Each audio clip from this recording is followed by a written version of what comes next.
แบบที่เคยทำมันคือปาฏิหาริย์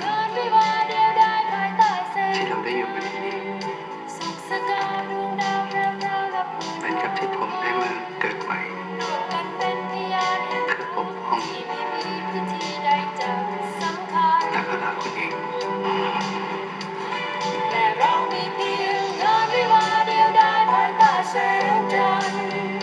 สุขสกาวดวงดาวพราวพราวนับร้อยพัน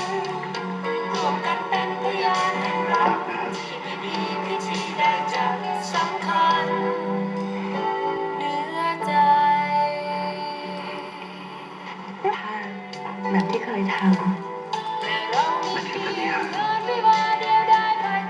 ที่เราได้อยู่กันที่นี่เหมือนกับที่ผมได้มา